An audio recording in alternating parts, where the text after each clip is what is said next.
welcome to Enlightenment Unknown, Life of a Spiritual Nomad. Join Reiki Master and Quantum Healing expert Wes Coons as he guides listeners through the depths of self-discovery and spiritual enlightenment to uncover the version of you we haven't met yet.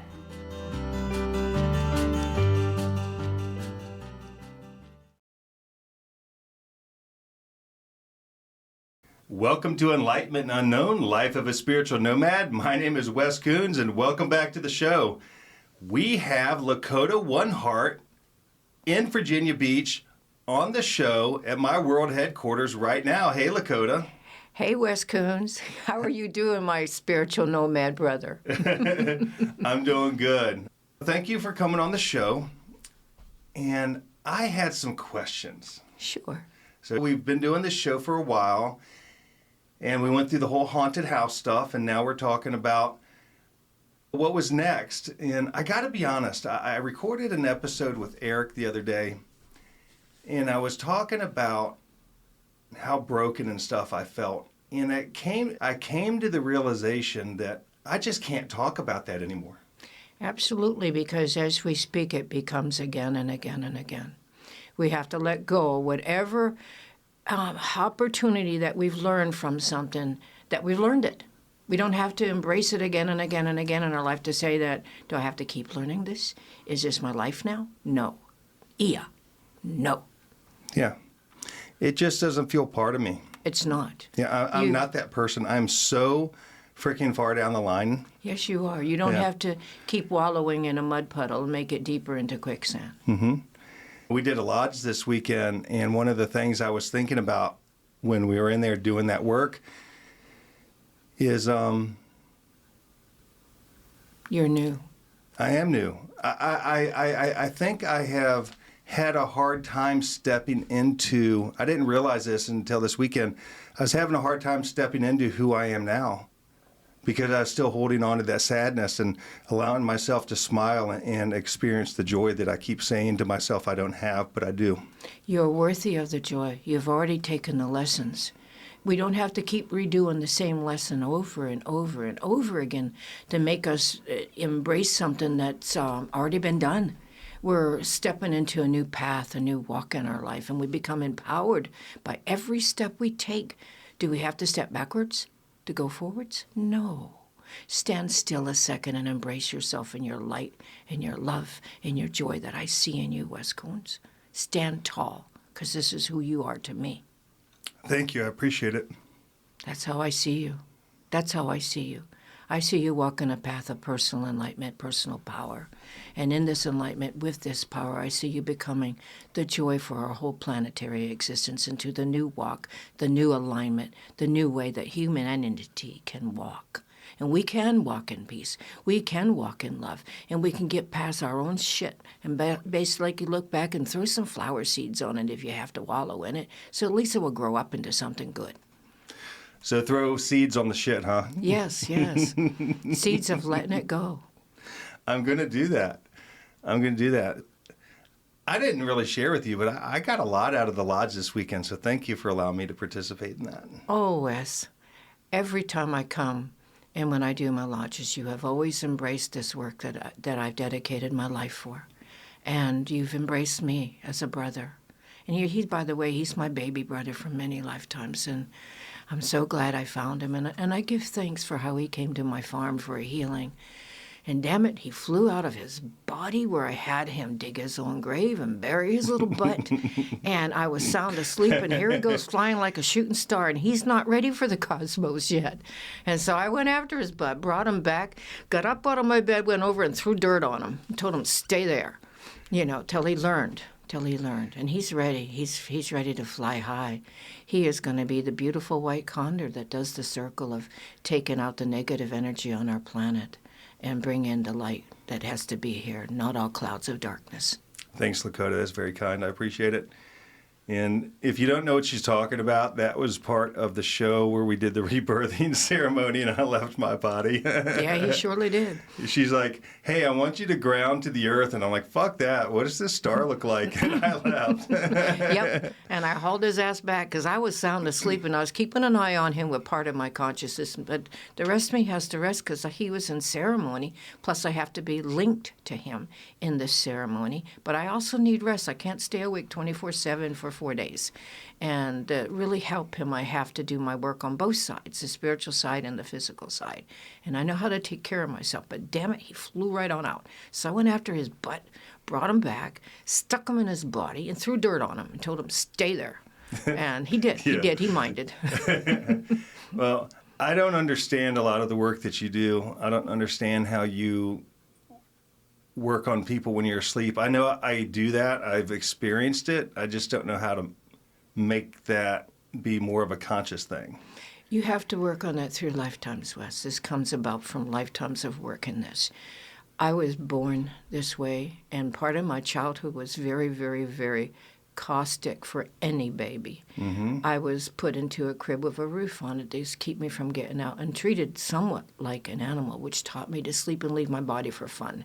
And if I screamed or cried too much because I was hungry or messy, I was basically choked unconscious. But instead of being unconscious, I became even more conscious in my spiritual body. Mm-hmm. I popped out like a cork, and Mikiaka Naka Naka Waka, she was there to pull me out. And we went flying around the planet and doing all kinds of beautiful things. But this came about from lifetimes of work in the spiritual work. It doesn't happen in one lifetime. You have to keep working on your soul to grow to God. And at a certain point in your life, your soul becomes so free because it's just the love of God that sets us free. Yeah. That's the truth. It's pretty interesting. It's beautiful, isn't it? Yeah. I love my life. I love my life even though I was being choked unconscious. And I did not know about this or even had the memory of it till I went underneath hypnosis at the dojo. They were doing chokeholds. And I was freaking out.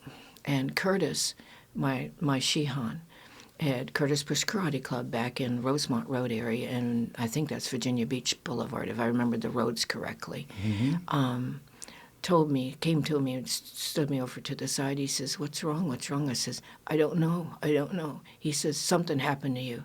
Every time we do chokeholds, you go berserk. He says, you need to go underneath hypnosis. And so he made arrangements for somebody, and I did, and it took 13 sessions to that baby that I was. And I recognized it as, that's why I can do other things other people can't do. That woman was helping me by choking me out of my body. How wonderful was she? And that's the way I look at the truth of the medicine that we embrace in our life. Everything that happens to us is a gift, and we have to grow beyond and through our gifts to serve. And that's what we're here for, is to serve our Creator above, serve humanity with our love. Oh. Well, it's interesting how you tell the story on the podcast is how life happens for you and not to you. That's the premise of the show, right? Yes, so, absolutely. Yeah, you could easily sit there and say, that person abused me, or that person's soul loved you so much, they did the unthinkable to help you grow into the person that you're supposed to be because that was your contract, and they loved you so deeply they hurt you to help you become. Absolutely. Absolutely. I don't see anything that was ever negative in my life. I see it as all gifts. Nothing. I grew through them. I grew stronger because of them. And I value life. I value every second that I breathe. I walk in the beauty path because I love God for this life. And I love God for our planet. I love God for each other. And I serve. I serve because that love will grow by serving. Yeah. We can stay in victim energy and say this person abused me, which is all the things they did were horrible and all the things were real. Or we could look at it as a gift and step out of the victim energy and step into the person you came here to be, right? Absolutely. Absolutely. Every negative consequence in your life is a positive gift in it. The yin and the yang are the same. They're just Vivian for each other, for the same centering of ourself into our own personal power between both. It's enlightenment, and it hurts. So what? Get on with it. Get up and just get on with it. And know that life is so sacred. You take everything that's gifted to you and from you and all around you, that it's the gift. And once you see it as a gift, you're no longer bound by all the negativity anymore. You see the possibilities from it and the gift of it. You can serve better this way if you're not wallowing. We're not supposed to be here to suffer. No, not at all. Andrea talks about that all the time. That's one of the things I like. She would always, on my darkest days, remind me, you're not here to suffer. Absolutely. Andrew is so dead on it, right on there, because that's the truth. The best way I can say about it, that seed that you plant into the Dark Mother, the Earth Mother's soil, it has to open and awaken itself by pushing down deep into the core of Earth Mother for its nutrition, plus the light from above. So it's dark and light growing. And it produces food and fruit and fiber and everything, and gives us the opportunity to breathe. You think that's easy on that seed? It is not. But it takes that life force and uses it for the best of itself and its own personal growth. And this is how we grow into our abundant selves, not being victims. That's right. So let me ask you this question. I hear it all the time.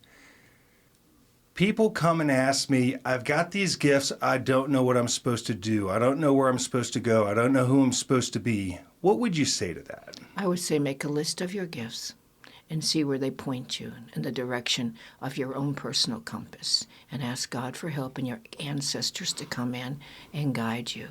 And they will guide you. And make sure it's not your personal ego that you see as the gift, because it's not. It's never our ego. Those gifts you've earned from lifetimes.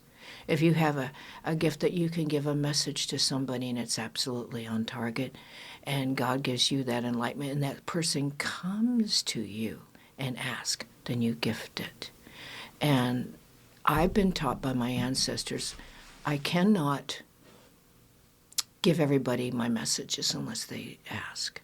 And this happened because when I was a kid, I was giving everybody messages. I was having so much fun, and they were always on target, and teachers were coming to me. I was very special in school, and I thought I was a big shit. But let me tell you something. The ancestors, one day when I came home, I had a great day of it, and they were at my bedside, all four of them, all dressed in their regalia. And they looked at me with their arms crossed and shook their heads. And I said, "What's wrong?" They said, "Would you vomit on us?" I said, "No, never. Ever, ever, ever, ever, ever, ever, ever, ever, ever. Never. I would never vomit on you. None of you. All four of you. Never." Now, these ancestors, I call Tate Uyadopa the four directionals, the four winds, but they're also the guardian angels. And they said to me, every message I gave to anybody, unless they asked, I was vomiting their stuff. They were not ready to receive it yet. And the stench and the vulgarity of it would hurt them and make them forever walk away from truth. And so I learned that lesson from my ancestors, and I quit. And now I just work when people ask. That's it. Well, I see so often people will give messages when they were not asked. Correct. Yeah. And it's just like it's a bit of your ego. And it shouldn't be that, because it's a message that comes from Creator. It's really not you. You're a channel. Sure. That's it. It doesn't mean that they're wrong. It's No. just it's like me just getting into your super personal life instantly without being invited. That's all. Correct. It's too personal, it's too intimate, and you don't have a right unless they ask. So deeper on that question about their gifts, not everybody's intended to be a healer. Not everybody wants to do the work. If somebody's gifted and they have those things, I tell them to work on being a beacon of light. Oh, that's all you have to be. If that's your gift and you get brighter and lighter, you inspire everybody by enlightenment around them, and they will pick that up vibrational from you. And it might not be anything you say or do, but they just get beside you and they're comforted. And they're so filled with so remorse or pain or suffering that you help them by just being the light. That's all you have to be. Yeah. That's what I try to be at all times. And what I've noticed through the years, animals migrate to me, children migrate to me, people migrate to me. I don't have to do anything but just love them by my light and my love of God, and God coming through me to lighten up their life as best as I can just by being me.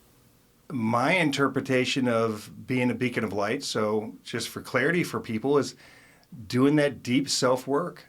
Absolutely. Yeah. If we don't work on ourselves, then we think we're a God, and we're not.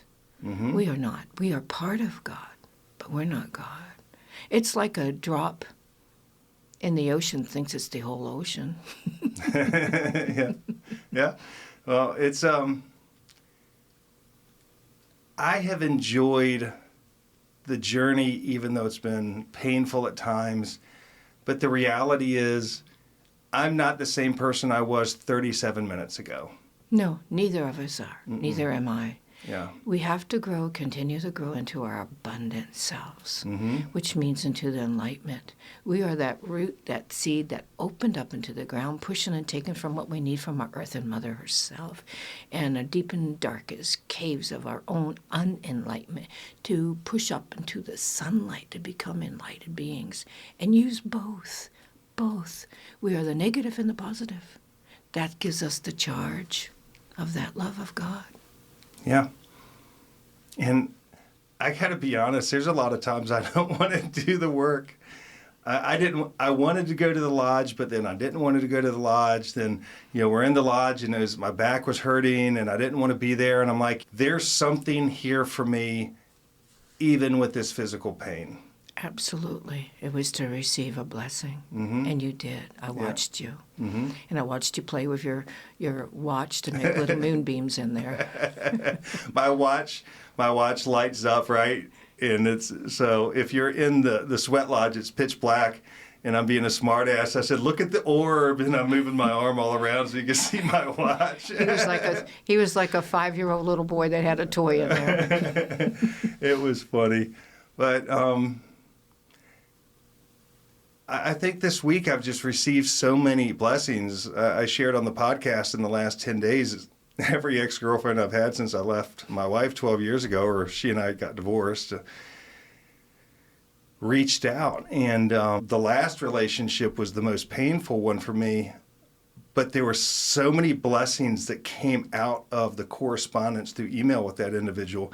And I'm so grateful because it showed me that that door was closed. I was able to have a nice conversation where we both apologized to each other for something, and then I set a boundary, and you helped me cut some cords and put some protection on to move forward, and I feel fantastic. I felt you doing that work on me last night. I was kind of half awake, and I don't know what you did, but it was interesting. It was really cool to feel it.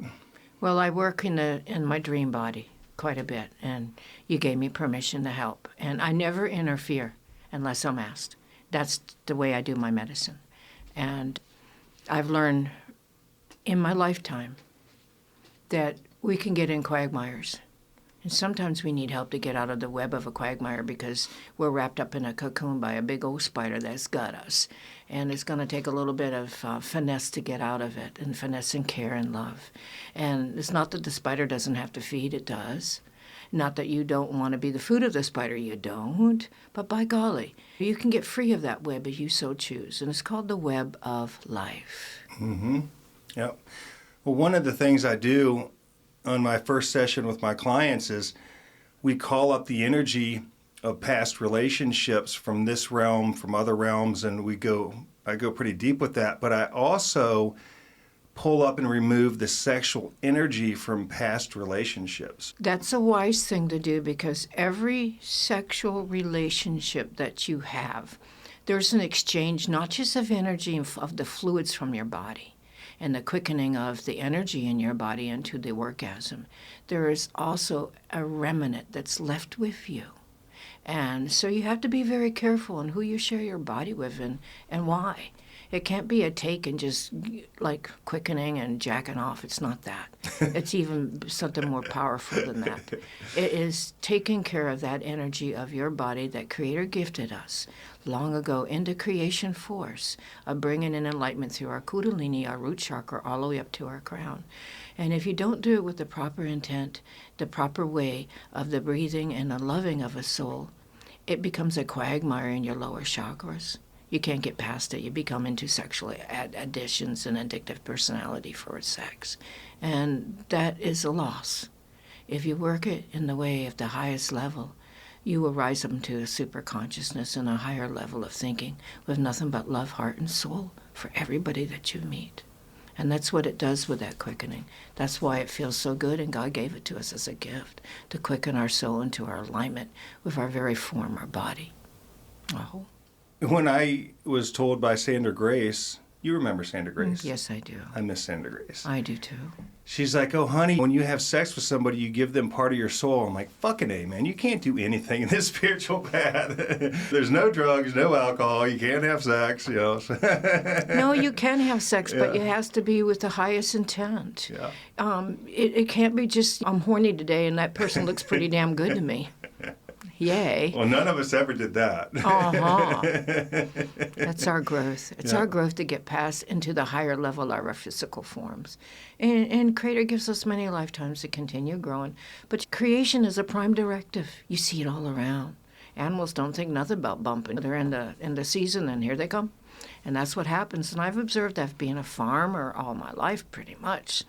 And what I see, is it's a union into the creation force. And if I'm going to get into God's creation force, I really want to make it a pure union. I don't want it just be a quickening of my seed sack, so to speak. Whatever she just said. Hey, you know the fun thing? That there's people in 80 different countries roughly right now listening to your message. Oh, my. Isn't that That's cool? wild. Yeah, that's pretty wild. That's overwhelming for me just now, what you saying that to me. So na to That's almost scary, but I do have a message. And that love is the only real power on our whole planet. It comes from that tree growing up and giving us fruit. It comes from the pure waters coming out of Earth Mother, cleansed by her, through the circle of the rain and the clouds, down back to the ocean, a circle again and again and again, pouncing upon Earth Mother, sinking in and cleansing, dropping all the minerals and everything has to let go, and even the poisons. And here we come, we get to drink fresh, pure water again and breathe fresh, pure air again. Let's take care of it all, because it's here for us all. That's what I ask of us all. I don't ask anything from you that I wouldn't ask for myself. Yeah. Oh. In my family growing up, we said the words "I love you" easily, and we just always did. It was words that we said easily, and we meant it. My sister Barb's so funny. She was on the phone with the IRS last week, and she told the IRS agent, "I love you." That's probably the first time that agent ever heard that. I know, right? I just started laughing, but I tell people all the time that I love them, and it's not that you want them sexually, that you are intimate with them, but in my interpretation of that is I respect you, I see you, I honor you wherever you are, and I have no judgment on what you do and where you go and what you see and say. So it's unconditional love. I love you. That is the only true power that comes from above and within. And if all of humanity could grow into that level of it, we wouldn't have the disharmony that we have on our planet right now. Yeah. We would not have planetary discordance at all. We would have nothing but joy and happy and roots and people sharing resources and Earth Mother being taken care of and the children being taken care of. And education would change. It would change immediately. And languages would actually change too, to become in the future one language for all. The language of our hearts. The only true language. Yeah. Well, our country is going through some diversity right now. We've got a new president, and things are changing. I noticed on Facebook this morning, one of the things I do when I see somebody put hate speech up on Facebook, regardless of what side of the fence they're on, I just unfriend those people.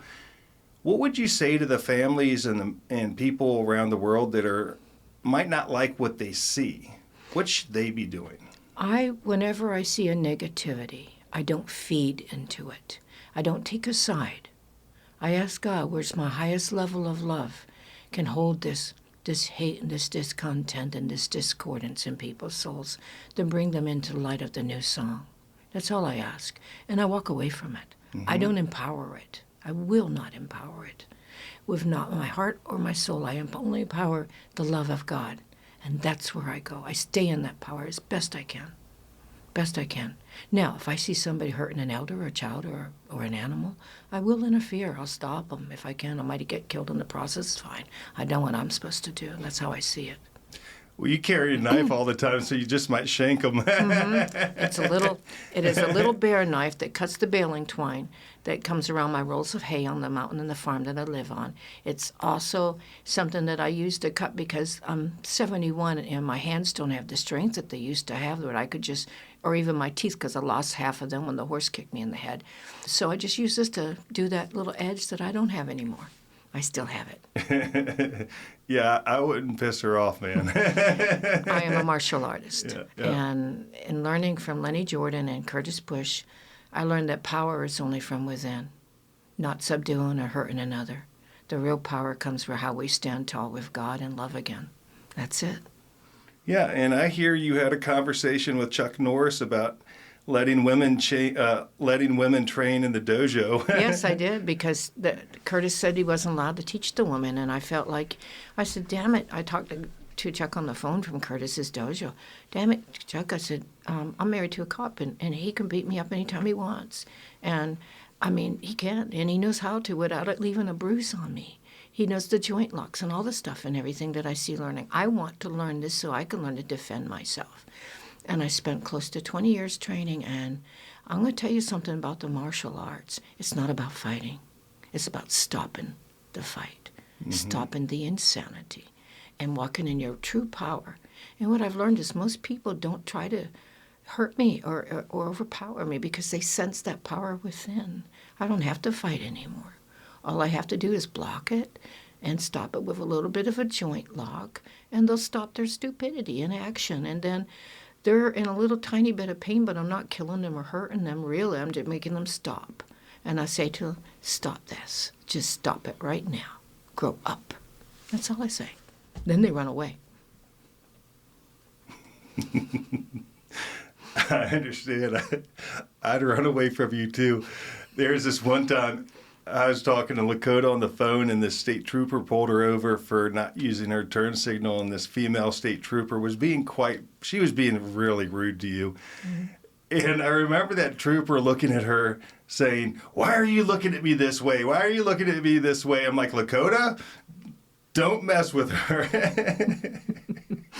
I was just giving her the look because I knew what she was doing was trying to overpower me, and I'd done nothing really wrong other than a signal, and here she is pulling me over for something minor like that. I was married to a police officer in Norfolk, Philip Augustus McCain. He made it from a rookie when I met him, married 18 years, to a police lieutenant. And he was the head of half of the city of Norfolk, and he brought in the animal control and built the new animal control, and I'm so proud of him and what he did. And my son's a sheriff in Norfolk now and following in his daddy's footsteps. His dad has passed away. And I just knew this woman was abusing. She was abusing, and it was wrong. You don't have to abuse somebody with a power just because you have that power as a police officer. You wear a badge to protect. Give me a small lesson, but don't give me all this BS with it.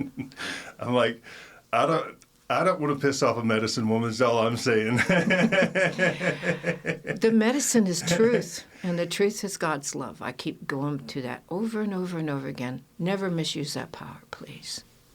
Walk in power, walk in beauty. And the song goes this way. I walk in beauty, yes I do, yes I do, yes I do. I sing of beauty, yes I do, yes I do, yes I do. I talk in beauty, yes I do, yes I do, yes I do. Hey ya, honey, hey ya, hana. Hey ya, hana. Ane, hey ya, hana. Hey ya, hey yo, hey ya, hey yo. And it's the truth. Walk in the beauty. My throat gets dry. I've been singing now for, 4 or 5 days straight. Yeah, you've been singing a lot.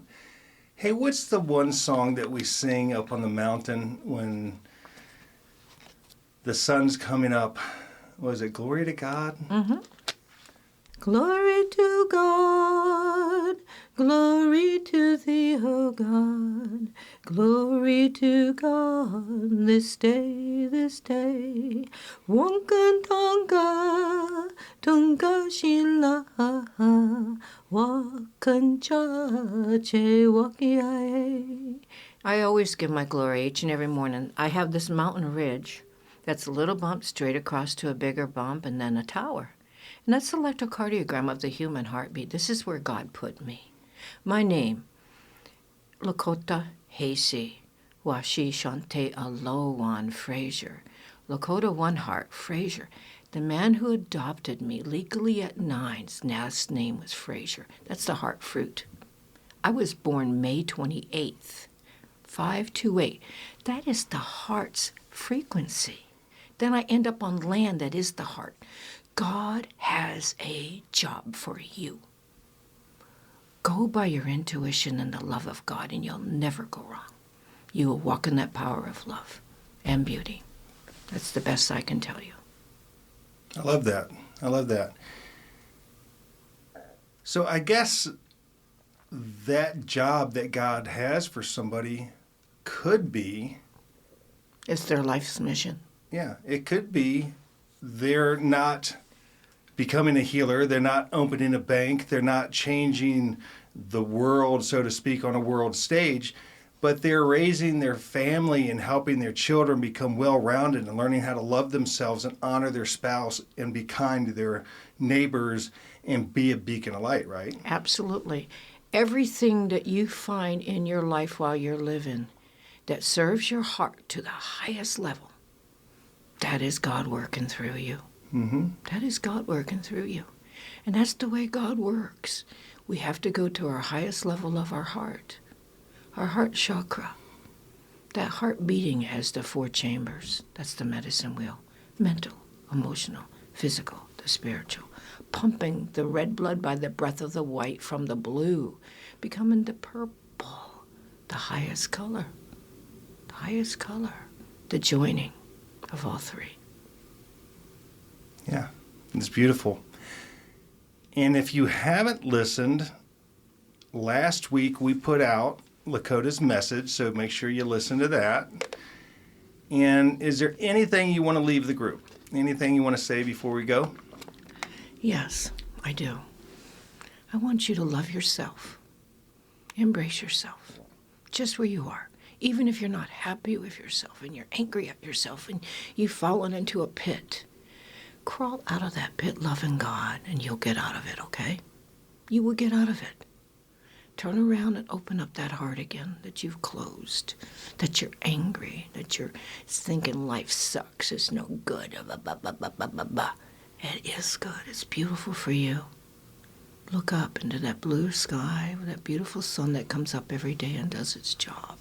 Get outside and get away from that instrument that you stick in your hand because it beacons you like a pet dog. Please. Remember, dog, backwards is God. Aho. Aho. Well, Lakota, thanks again for being on the show. I love you. If anybody wants to know what events she has going on, you can reach out to me through vbhealer.com, as in virginiabeachhealer.com, vbhealer on Instagram. And you can do long-distance readings and stuff for people, right? Yes, I can. I do by phone. I have to get off my mountain to do it, though. Mm-hmm. And I arrange it, and I don't answer back immediately because I'm outside working close to about 300 acres and taking care of livestock and maintaining a road that gets eroded down and taking care of the farm and doing what I have to do outside to maintain that property that is part of a vision that manifested by God's love for you. Yeah. So if you want that reading, you reach out to me. We'll make that happen. And Lakota, I love you. I'll see you soon. You'll be back here in Virginia Beach in a couple months, and I think we're going to have a great year. I'm going to do a Wotaway medicine bag workshop. Wotaway is our medicine bag, and teach people how to make that and what the medicine bag really is. And Your medicine is personal. It's a personal way of power, and our people had those, mostly just the medicine men.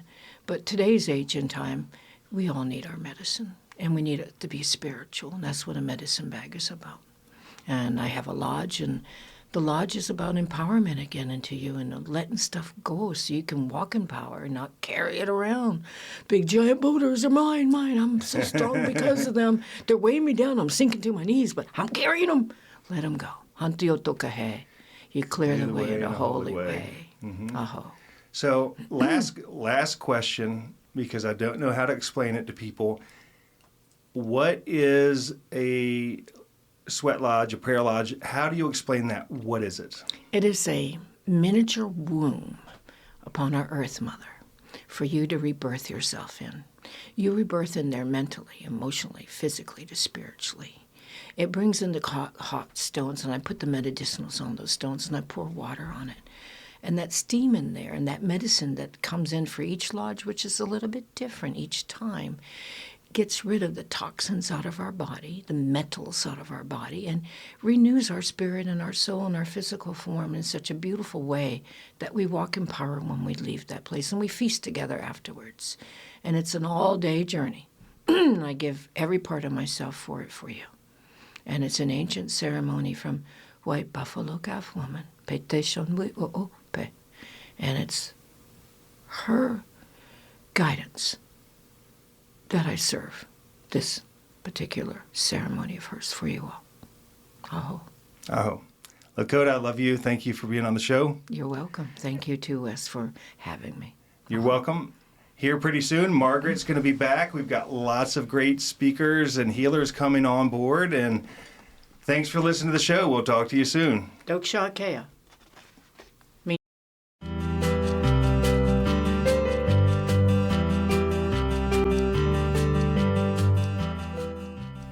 You've been listening to Enlightenment Unknown with Wes Coons, your guide on the quest for self-discovery and the version of you we haven't met yet.